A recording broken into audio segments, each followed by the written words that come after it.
அனைவருக்கும் வணக்கம். இன்னைக்கான ப்ரீ மார்க்கெட் அனலைசிஸில் இன்ட்ராடே லெவல்ஸ் காலையிலேயே நம்ம மார்க்கெட் ஓப்பன் ஆகிறதுக்கு முன்னாடி அந்த ஸ்ட்ரைக் எப்படி நடப்பதற்கான வாய்ப்புகள் இருக்குது அப்படிங்கிறத அப்டேட் பண்ணியிருந்தோம். அது என்ன நடந்திருக்கு அப்படிங்கிறத பார்க்கலாம்.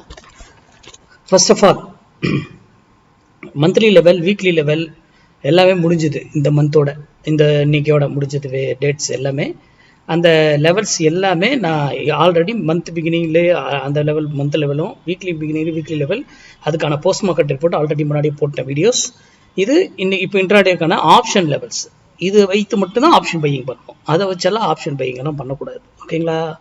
சரி, நம்ம எதையுமே கணக்கு அடிப்படையில் தான் எதையுமே எடுக்கிறோம். மேக்ஸ் தான் எல்லாமே. பங்குச்சந்தைங்கிறது மேத்தமெட்டிக்ஸ் அப்படிங்கிறது தான் நம்மளுடைய தியரி. ஓகேங்களா?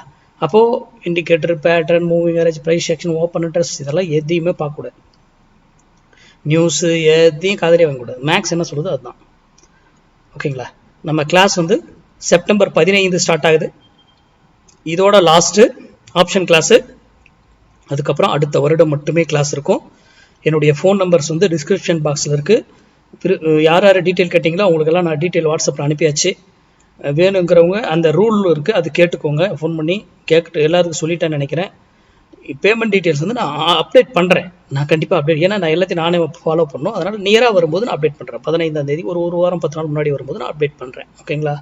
சரி, இன்னைக்கு நம்ம என்ன சொல்லியிருந்தோம், 25,300 புட்டு 95 ரூபாய்க்கு கீழே இருந்தால் நிஃப்டி அப்சைடு, 95 ரூபாய்க்கு மேலே இருந்தால் நிஃப்டி டவுன் சைடுன்னு சொல்லிட்டு. சூப்பர். ஆனால் இந்த ப்ரைஸ் வந்தால் தான் நீங்கள் முடிவு எடுக்கணும். கரெக்டாக? இங்க இருந்து ஏன் மார்க்கெட் திரும்பிச்சு அப்படின்னா, இப்ப நீங்க 95 வரணும், இங்க வந்தாதான் நீங்க எந்த முடிவு எடுக்க போறீங்க. கரெக்டா? அப்ப இங்க இருந்து அது என்ன பண்ணுதுங்க, எதை நோக்கி வருது? இன்னைக்கு 95 நோக்கி தான் வந்தது. கரெக்டுங்களா?